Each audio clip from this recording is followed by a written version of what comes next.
Hello friends, welcome to Mantra channel Mantra Unnati. हर एक पिता अपने पुत्र का, अपनी संतान का संरक्षण करना चाहता है, चाहे परिस्थिति जो भी हो। पर बात जब बच्चे के भविष्य से जुड़ी हो तो पिता अपनी तरफ से हमेशा उत्तम भविष्य प्रदान करने की कोशिश करता है। सिद्धार्थ गौतम के पिता शुद्धोधन भी यही चाहते थे कि उनके पुत्र का भविष्य आरामदायी और सुखकारक हो। सिद्धार्थ के विवाह के पश्चात गृहस्थ बन जाना सिद्धार्थ के भविष्य के लिए एक अच्छा संकेत था, लेकिन फिर असित मुनि और उन 8 ब्राह्मणों की भविष्यवाणी उन्हें निरंतर सता रही थी। वो हर मुमकिन कोशिश करना चाहते थे जिससे गौतम बैराग की तरफ ना मुड़े। मंत्रा चैनल के द बुद्धा एंड हिज धम्मा के इस सीरीज के 5th एपिसोड में आप सभी का स्वागत है। आइए जान लेते हैं उस भविष्यवाणी को पूरा न होने देने के लिए शुद्धोधन क्या करते हैं। 8 ब्राह्मणों तथा असित मुनि द्वारा की गई भविष्यवाणी आप इस सीरीज के 3rd एपिसोड में देख सकते हैं। लिंक आपको आई बटन पर मिल जाएगी। उस भविष्यवाणी को पूरा न होने देने के लिए शुद्धोधन ने अपने मंत्रिमंडल के प्रधानमंत्री उदाई से विचार विमर्श किए और उन्होंने सोचा कि सिद्धार्थ को काम भोग के बंधन में बांध दिया जाए।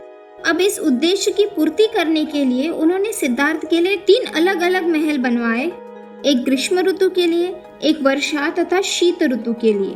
उन तीनों महलों को हर तरह के भोग विलास के साधनों से सुसज्जित किया। हर एक महल के इर्द गिर्द सुंदर बाग बनवाए। उन बागों में कई तरह के फूलों से लदे पेड़ लगवाए। प्रधानमंत्री उदाई के परामर्श से अंतःपुर का निर्माण करवाया और उस अंतःपुर में सुंदर स्त्रियों की भरमार थी। शुद्धोधन ने उदाई से कहा कि वो उन सुंदरियों को सिद्धार्थ को कामरूपी रज्जु में बांधने के लिए प्रेरित करे। उदाई ने उन सभी स्त्रियों को इकट्ठा कर उन्हें प्रोत्साहित किया और निर्देश दिए। उदाई उन स्त्रियों से कहने लगा, आप सभी चित्त लुभाने की कला में निपुण हैं। आप सभी हर तरह के चित्त की भाषा जानते हैं। आप सभी सुंदर है, आकर्षक है। आप सब अपने कौशल्य में कुशल है।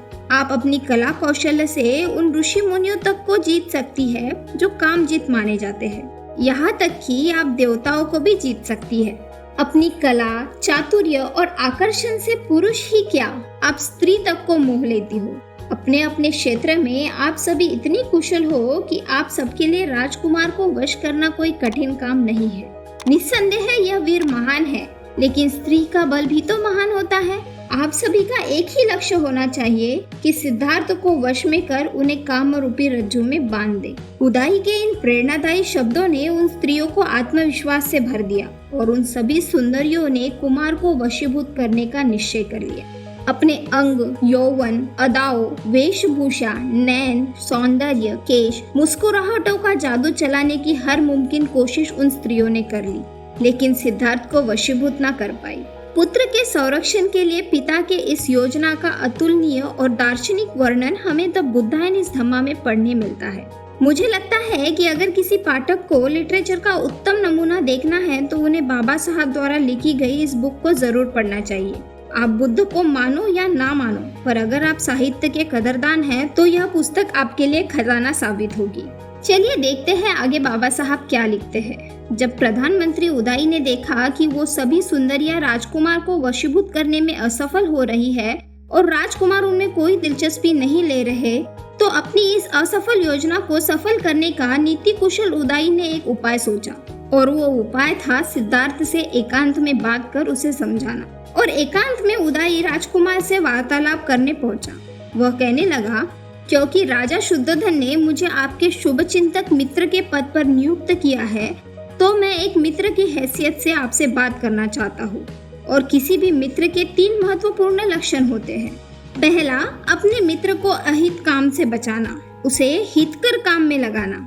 और तीसरा, विपत्ति में उसका साथ ना छोड़ना। और यदि मैं आपसे मैत्री की घोषणा करता हूँ तो मेरा काम है कि मैं आपको समझाऊं। उदाई कहने लगा, मुझे लगता है कि ऊपरी मन से भी स्त्रियों से संबंध जोड़ना अच्छा है।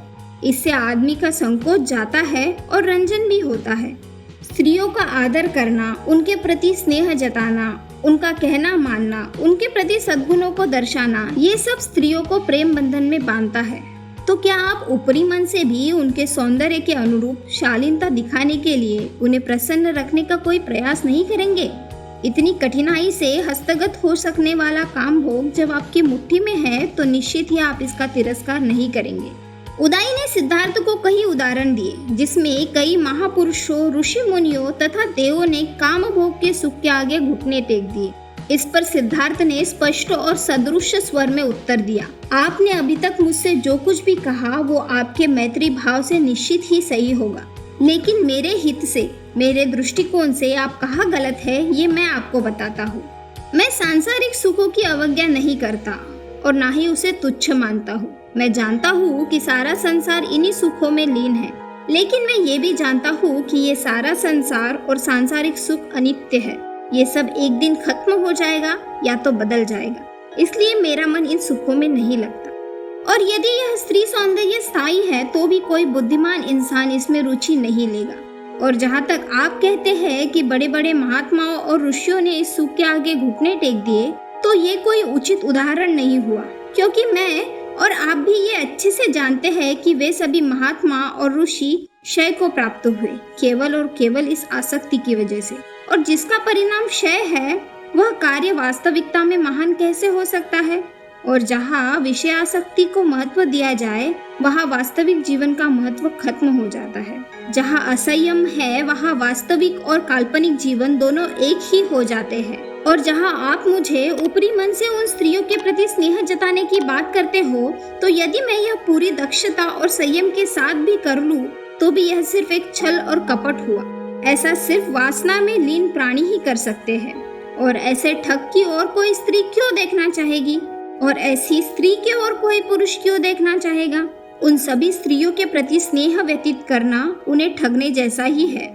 और मुझे यकीन है कि आप मेरे मित्र मुझे ऐसे कुपथ पर जाने की सलाह नहीं देंगे।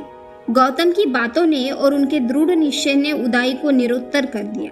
जब शुद्धोधन को पता चला कि उनके पुत्र को काम भोग में, स्त्रियों में कोई मोह नहीं, तो वो चिंतित हो उठा। सिद्धार्थ का मन सांसारिक जीवन में उलझा रहे, इसके लिए उपाय योजना बनाने में शुद्धोधन ने अपने मंत्रियों के साथ बहुत सा समय व्यतीत किया। और जब वो समझ चुके कि इस भोग विलास का सिद्धार्थ के जीवन में कोई महत्व नहीं, उन स्त्रियों के हास्य, सौंदर्य, आकर्षण, रूप, यौवन का कोई मोल नहीं, तो उन सभी सुंदरियों को विदा कर दिया गया। कपिलवस्तु में शाक्यों का अपना एक संघ हुआ करता था। अब जब सिद्धार्थ 20 वर्ष की आयु के हो चुके थे, तो हर एक शाक्य तरुण की तरह सिद्धार्थ को भी संघ का सदस्य बनना अनिवार्य था। संघ का सदस्य बनने के लिए हर एक शाक्य को दीक्षित होना पड़ता था। शाक्य संघ का अपना एक सभा भवन था जिसे संतागार कहा जाता था। शुद्धोधन ने सिद्धार्थ को संघ में दीक्षा दिलाने के लिए शाक्य पुरोहित को संघ की सभा बुलाने के लिए कहा। सभी शाक्य कपिलवस्तु के संतागार में एकत्रित हुए। पुरोहित ने सिद्धार्थ को संघ में प्रवेश दिए जाने का प्रस्ताव सभा के सामने रखा। तब शाक्य सेनापति अपनी जगह पर खड़ा हुआ और उसने संघ को संबोधित करते हुए कहा, शाक्य कुल के शुद्धोधन के परिवार में उत्पन्न सिद्धार्थ गौतम शाक्य संघ का सदस्य बनना चाहता है। उसकी आयु 20 वर्ष है और वो हर तरह से संघ का सदस्य बनने के योग्य है। इसलिए मेरा प्रस्ताव है कि उसे शाक्य संघ का सदस्य बना दिया जाए। यदि कोई प्रस्ताव के विरुद्ध है तो वे सभा में बोले। और जब किसी भी शाक्य ने आपत्ति नहीं जताई तो सेनापति ने दूसरी बार पूछा और फिर तीसरी बार पूछा। तीसरी बार भी किसी ने आपत्ति नहीं जताई। शाक्य नियम के अनुसार किसी भी प्रस्ताव को 3 बार सभा के सामने रखा जाता था और तीनों बार किसी भी संघ के सदस्य को आपत्ति ना होने पर ही प्रस्ताव पारित किया जाता था। अब जब तीनों बार प्रस्ताव पर किसी ने आपत्ति नहीं जताई तो सिद्धार्थ के विधिवत शाक्य संघ के सदस्य बन जाने की घोषणा कर दी गई। शाक्य संघ का सदस्य बन जाने के बाद अब बारी थी संघ की दीक्षा ग्रहण करने की। सिद्धार्थ को दीक्षित करने हेतु पुरोहित अपने जगह पर खड़े हुए और सिद्धार्थ को अपनी जगह पर खड़े होने के लिए कहा। उन्होंने सिद्धार्थ से कहा, क्या आप इस बात को मानते हैं कि आपको शाक्य संघ की सदस्यता बहाल कर सम्मानित किया गया है? सिद्धार्थ ने कहा, हाँ, मैं मानता हूँ। तो पुरोहित ने कहा, क्या आप संघ के सदस्य के कर्तव्य को जानते हैं? सिद्धार्थ ने कहा, मुझे खेद है कि मैं उनसे अपरिचित हूँ, किंतु उन्हें जानकर मुझे बड़ी प्रसन्नता होगी। तो पुरोहित ने कहा, मैं आपको बताता हूँ संघ के सदस्य के कर्तव्य। पहला, आपको अपने तन मन धन से शाक्यों के स्वार्थ की रक्षा करनी होगी।